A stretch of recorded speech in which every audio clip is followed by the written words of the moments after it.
Muy buenos días. Mi nombre es Jessica Maribel Vances, alumna del primer ciclo de la carrera de Derecho. El día de hoy, en el curso de Economía General, hemos realizado el tema de política económica, política fiscal. Es importante conocer el concepto de política económica, la cual viene a ser el conjunto de directrices y lineamientos mediante los cuales el Estado va a regular y orientar el proceso económico del país. ¿Qué quiere decir? Que van a ser las decisiones del gobierno con el fin de buscar el bienestar de la sociedad. Para ello, se ha propuesto objetivos a corto plazo y a largo plazo. Veamos los objetivos a corto plazo. Pleno empleo, estabilidad de precios, mejora de la balanza de pagos. En la balanza de pagos, el comportamiento va a influir en el presupuesto general del Estado, aportando a la economía. ¿Cómo así? La administración de las finanzas públicas va a permitir una adecuada inversión en los sectores de la economía y permitir también de esta manera un buen desarrollo productivo del país. A largo plazo, la expansión de la producción, satisfacción de las necesidades colectivas, mejora de la distribución de la renta y la riqueza, mejora en las normas de consumo privado, seguridad de abastecimiento, mejora en el tamaño o en la estructura de la población. Mediante el control de las variables económicas, un gobierno puede estimular la economía. Según las herramientas que utilizan las autoridades, podemos distinguir dos disciplinas de política económica. Dentro de estas disciplinas son la primera, política fiscal, y la segunda, política monetaria. Hablemos de la política fiscal.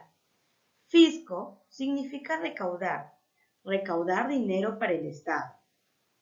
Se encarga de fomentar el desarrollo de la economía, de garantizar la infraestructura económica, la educación y la promoción de la inversión.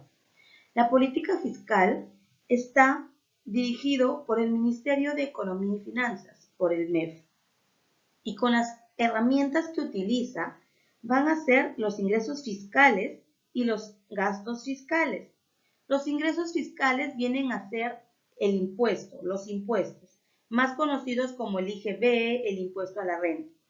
Y los gastos fiscales van a ser los gastos públicos, aquellos gastos que se designan para obras públicas, para construcción de colegios, programas sociales, bonos, etc. ¿Qué tiene que hacer el gobierno si quiere salir de una crisis? Pues aquí va a aplicar la política fiscal expansiva. Cuando un país atraviesa una caída del crecimiento económico generado por una crisis financiera, política o sanitaria, se busca impulsar el crecimiento. Para ello aplica reducir los impuestos y aumentar el gasto público. Fomentar el crecimiento económico a través del consumo de las familias. Por eso, antes teníamos un presidente que decretaba varios feriados con el objetivo de que la gente consuma más. Recordemos que el objetivo de la política fiscal expansiva pues es reactivar la economía. Hay situaciones donde el gobierno necesita recaudar impuestos y es allí que utiliza la política fiscal contractiva o restrictiva, que se aplica cuando el crecimiento económico es muy acelerado, lo que puede implicar un ligero crecimiento en los precios a nivel nacional. Es allí donde se elevan los impuestos y se reduce el gasto público. Ahora, veamos la política monetaria, que se encarga de la estabilidad monetaria, que el dinero tiene que preservar su valor y también preservarse en el tiempo. Esta política monetaria está dirigida por el Banco Central de Reserva del Perú, por el BCR. Es una política económica que usa la cantidad de dinero como variable de control para asegurar y mantener la estabilidad económica. Para ello, las autoridades monetarias usan mecanismos como la variación del tipo de interés de referencia y la tasa de encaje legal. Una de las formas de generar el crecimiento económico es facilitar los préstamos a muchas familias aplicando lo siguiente: tasa de interés de referencia.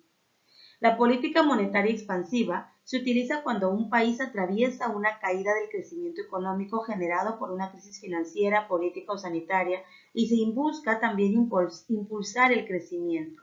Por ello reduce la tasa de interés y reduce la tasa de encaje. Por ejemplo, si el BCR te dice que la tasa de interés es del 15%, el banco va a cobrar un interés del 20%. Allí tenemos una diferencia. Cuando el BCR baja la tasa de interés, los bancos también bajan su tasa y cobran menos por los préstamos. Al cobrar menos, las personas van a pedir más dinero prestado. Es allí donde va a haber mayor inversión y va a haber mayor crecimiento. Estas medidas fueron aplicadas mediante la pandemia, al igual que la reducción de la tasa de encaje legal.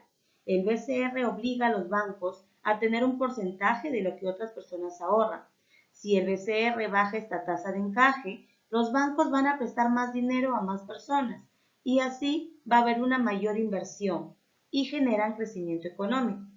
Esta es una buena práctica que se utiliza en los países cuando se encuentran en crisis.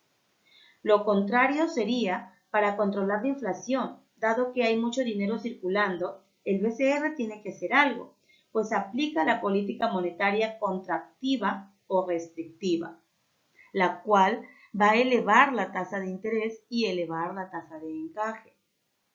¿Y para qué? Para que los créditos se encarezcan y los bancos presten menos dinero y va a haber menos dinero circulando. Ello va a combatir la inflación. Esto aplica en situaciones de incremento de precios sostenidos y mediano plazo. Hemos llegado a la conclusión que la estabilidad macroeconómica se construye bajo dos pilares, la política monetaria del BCR y la política fiscal del gobierno. Muchas gracias.